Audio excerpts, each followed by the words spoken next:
Live from Blobfish Studios in beautiful Sonoma County, your favorite edutainers, FAPE Guy and Ace of SEIS. Hi, this is FAPE Guy. And I'm Ace of SEIS. Today we're bringing you our FAPE SEIS Afterschool special. Where we'll look at each IEP form one at a time. So grab a cup of coffee and your favorite snack and settle in for an afternoon of quality edutainment. Today we're going to talk about an important page, part of the Offer of FAPE, the Services page. FAPE Guy, what's the point of the Services and Supports page? This page covers a lot. It lists the accommodations, modifications, and other supports. It also details the services, including type, frequency, duration, and provider. Further, if transportation is required, it's listed here. And Sir FAPEs a lot? Extended school year. Rightio, Ace of Cakes. And at the top of the form, it shows the different program placement options considered by the IEP team. That's really important. The bottom line is that the page shows the services and supports for the student in a way that staff members can understand and implement. Also, Ace the final frontier, it should be clear and understandable for the parent. Yes, Fapester, so parent knows what they're consenting to, allowing meaningful participation. Hey, Fapelicious, isn't this page connected to other parts of the IEP? That is a most excellent point, my SEISified friend. Remember, the IEP is supposed to be aligned. It starts with present levels, which shows the student's needs, which leads to the required goal areas to meet the student needs. And the services and supports help the student in meeting their goals. Isn't this actually in the law, FAPE Guy? It is, Ace Plant, and this is an important page for showing that alignment. Be Captain Obvious. You got that right. This is where you list the service and placement options. Hey, Master FAPE. What if the IEP team goes into the IEP knowing that a special day class is the best placement for the student? Well, Ace of SEIS, that would be predetermination. Yes, that is correct. An IEP team at every annual plan review must consider more than one service placement option and make a decision. Furthermore, an IEP team should always be looking for opportunities to increase the general education time for a student. Least restrictive environment. Okay, Dr. FAPE, time for our speech. Thanks, Ace. The law commands that a student with an IEP be placed in the least restrictive environment in which the student can make meaningful progress. That doesn't mean that Gen Ed all the time is appropriate for every student. Exactly. However, the IEP team has to justify whenever a student is removed from general education for any time at all. Even if the student is receiving pull-out speech services for 20 minutes per week. Even then, the team has to show that, based on the student's disability and needs, the student requires a more specialized restrictive environment outside of Gen Ed. And the staff person that can best speak to whether Gen Ed is appropriate is a general education teacher. This shows the true importance of having a Gen Ed teacher at all IEP meetings. Yes, it does. The team should discuss the various placement service options and list the pros and cons of each one in the notes.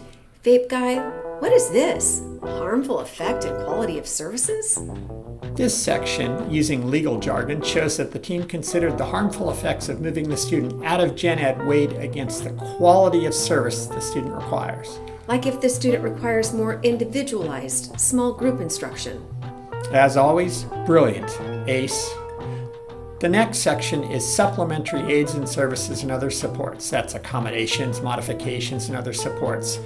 Famous Ace cookies, there are some other parts of the IEP that address accommodations, aren't there? Absolutely, FAPEzilla. The statewide assessment page indicates designated supports and accommodations, and those should basically match what's here for assessment. And if there's assistive technology support listed on the special factors page, those accommodations should be listed here. Hey Ace, what if the student's classroom has a lot of accommodations or assistive technology already available to every student? Do those need to be listed here? Definitely, FAPE on a stick. The student may transfer to a different school without those classroom supports, but still needs them. In addition, even if they are available to every student, listing them shows all the things that the school is using to support the student and their unique needs. ACE, how do we get started adding an accommodation? Easy as FAPE pie. Just click on the Add Accommodations button and you'll be able to enter it. Cool. And use this drop down and make your choice? You weren't lying, notorious ACE. Would I lie to you? Probably. Hey ACE, is it okay to just cut and paste a list of accommodations? No way, FAPE-olay. Each accommodation or modification should be listed separately for the team to consider. What if the accommodation the student needs is not on the menu in SEIS? No problem. Just select Other and enter your custom accommodation in. Hey FAPE Guy, can you list an accommodation as needed instead of a duration or frequency? For sure. You can do this for accommodations, modifications, supports. For example, if you have a calculator use accommodation, you may not need it every day. A lot of the accommodations are very broad, such as extended time. Is it a good idea to be more specific? To make sure people are on the same page, you should define it, such as how much time, what assignments it applies to, etc. How about modifications, Ace Ventura, SEIS Detective? Ditto. It works the same, whether an accommodation or a modification. More importantly, though, should we define the difference between an accommodation and modification? FAPE Guy the Great? Great idea, Ace Berger. Accommodations are a change in how material is taught or how a student is assessed for mastery. The content is the same. Exactly. For example, if a student has a text-to-speech accommodation for a social studies class, that isn't changing what the student is learning. How is this different from a modification? Elementary, my dear Ace. A modification is a change in the content or what the student is learning. I get it. A modification might be in an English language arts class in which the class assignment is to write a 5-page essay and the student has to write a 3-paragraph summary. Excellent. You add supports here in the same way. This section includes supports for the student or personnel that don't really fit in as an accommodation or a modification. And it's really important to include information that shows all the supports and services for this student. Teams sometimes put consultation among service provider, gen ed teacher, and even parent in this section. And also additional or temporary adult support is often included in this section. But Professor FAPE, isn't that sometimes in the services section? Yes, sometimes districts include adult support as a service, such as intensive individual instruction or behavior intervention services, but you should follow your district practice on this. Consult as well can be written in the services. Again, go with your district practice on this. On to the services section. FAPEsicle, let's talk about the point of this section, special education and related services. How is this section different from the section above? Services describe how the student is being supported by school personnel, from direct instruction and consult and all other kinds of support. ACE hardware. When drafting this section, keep in mind meaningful parent participation. Yes, FAPE Crusader. Parents, meaning the educational rights holder, should be able to tell from this page how and when their student is being served. So the parents can see what their student's day looks like. And then they can make an informed decision about whether to consent to the district's offer of FAPE. Great, ACE-tastic. To be eligible for special education, a student has to have at least one service. You can't affirm the IEP and SEIS without a service. ACE Flakes, let's give some service examples. Sure, FAPE of Good Hope, specialized academic instruction, and speech and language. And individual counseling, occupational therapy. Behavior intervention services, college awareness. And a whole lot more. 47 services. That's a lot. I thought it was 46. Fapester, given that it's almost your age, have you forgotten about Service Code 900? What a drag it is getting old. I stand corrected. Ace on Toast, should we talk about the 900 code? Abso-FAPE-lutely. First, it's not like an other code. It's not a catch-all that works if nothing else fits. It's a custom code that has to be defined by the SELPA. Without a specific definition and authorization from your SELPA, you can't use this code. For further information, contact your SELPA about this code. These codes, though, are pretty broad. So, ACE Camp, you should include details of the service in the comments field to help parents, students, and staff understand what the service looks like. We'll give you some examples later. Fake plan? Are there any meetings where you can't add a service? Of course, asymmatic. You can't add a service at a reevaluation. Gold star again, FAPE processor. The sole purpose of a re-evaluation is determining continued eligibility. If you need to make any other changes, it'll also have to be a plan review. Now let's learn the technical process of entering services in SEIS, Ace of Cups. First, we'll start with a new service. Click on Add Service. Thanks, Ace. You have an unmatched skill for stating the obvious. That's the pot calling the kettle black. Fakester. Select the appropriate service code. What if you're not sure what all the service codes mean and which to use, Master of SEIS? A good place to look is in the Sonoma SELPA Procedural Manual, which lists every service and definition. We've also created a FAPE and SEIS resources Padlet, listed in the description below. What's the next step, Pied Piper of SEIS? Start and end dates for the service. The service end date has to be the due date of the next annual plan review or before. Usually it is the due date, but occasionally there is a shorter term service that doesn't go until the next plan review. Of course, you get to answer the easy part, FAPE McFape. Obviously. The start date should be the date of the offer of FAPE. Does there have to be an end date, Ace of SAS? Really? Yes, there has to be an end date, FAPE boy. Now, Ace from outer space, can you talk about the provider agency? Let's focus on the most common ones.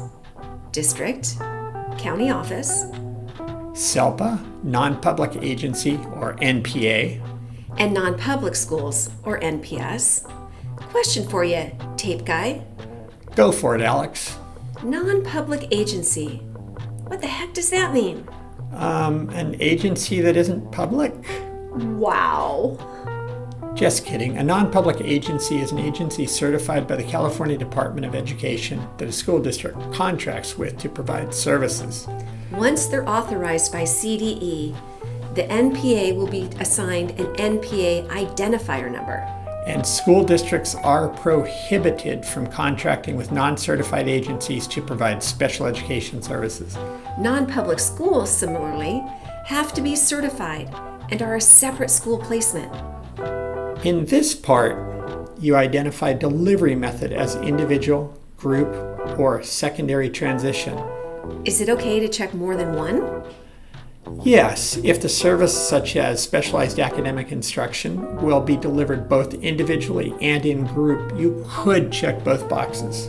But be sure to describe the service delivery in the comments to the service. We'll talk more about this later. I see here, session-based. Let's define that. Sure, FAPE. Session-based defines the number of times the provider will deliver the service. Non-session based means you're describing the number of minutes per day or week or month, etc. Service providers, like SLPs and OT, etc., are more likely to use session-based. Whereas SAI is rarely written as session-based, Ace and Frankie. The next fields are pretty self-explanatory, the number of minutes and the frequency. Like 3 times per week, etc. FAPEgate, let's talk about the service location. A few of the more common ones are home, when services are provided physically in the home. But FAPE on RAI, not independent study or virtual platform. Next, AC Jones, regular classroom. That would be a general education classroom. Separate classroom. This would be a special education classroom or setting on a comprehensive school campus. Charter school. If you're a charter school, use this. And if the student is being pulled out or receiving virtual or independent study. Every service provided by the charter school, regardless of where it's delivered, would be coded as charter school. Non-public school. Residential treatment. If unsure, Ace of Hearts, about how to code the provider location, you can check out the SELPA procedural manual. Wouldn't it be nice if all these resources were available in one easy place to find, right at your fingertips? You're living in a fantasy world, Ace. But wait, you can find all these resources and more on the FAPE and SEIS Padlet. FAPEinator, how much would you pay for all those resources? I don't know, $99.95? What if I told you they were free of charge? But that can't be true. Call me skeptical. Okay, skeptical, it's true. Now, the comments field. Is that like comments to a YouTube video, Scotch tape? Sort of, Ace Face. The comments field is where you can put in some detail of what the service looks like for this student. Because the services are pretty broad, such as specialized academic instruction. Suppose you have a student who's receiving some pull-out and some push-in SAI. Do you write that as two separate SAI services, the FAPed one? Nope, Ace Ball. Write it as one service and use the comments field to show the various ways in which it is delivered. In addition, this is a great place to be Captain Obvious and show how this service supports particular goals, as in this example. As always, you take it to the next level, Infinite Ace. That's a great point, to explicitly draw the connection between a particular service and the goals it supports. So we've described all the important service fields. Let's look at what these buttons do. When you add a service and the meeting has not been affirmed, you will have 3 green buttons to edit, delete, and copy to ESY. Once affirmed, you'll get 4 new green buttons. You can amend a service. Surprisingly enough, you might use this at an amendment meeting. If you want the service to continue to the next IEP, select this button. Wow, thanks for explaining that, Captain Fapter. This last button is if you want to discontinue a service. Once a service has been discontinued, use the delete button to remove it. Now on to transportation. Transportation is only required if the student's disability and needs require transportation, or more commonly, if the service location by IEP team decision is other than the student's school of residence, unless the student is enrolled in a charter school. Yep. Or an interdistrict transfer. Wow, impressive. And make sure to write in exactly what kind of transportation is being provided. Here are a couple examples. Here is a standard bus service. And here is a parent reimbursement. The last section on the services page is extended school year, Dr. Seisenstein. Count Fapula? That's different from summer school. Absolutely. Extended school year is only required in limited circumstances when, because of the student's disability and needs, the student will regress over summer break without the ability to recoup the loss when school starts in the fall. Please use the extended school year worksheet in SEIS for the team to document its decision. And Ace Mountain, that decision should be made at every annual plan review. Well, that's all, folks. We hope you enjoyed your time today, learned a few things, and had a pretty good time. Our goal here is to make IEP writing just a little bit easier and stress-free for all of you. So you can focus on what's most important, and that is serving our students. Aloha from FAPE and ACE.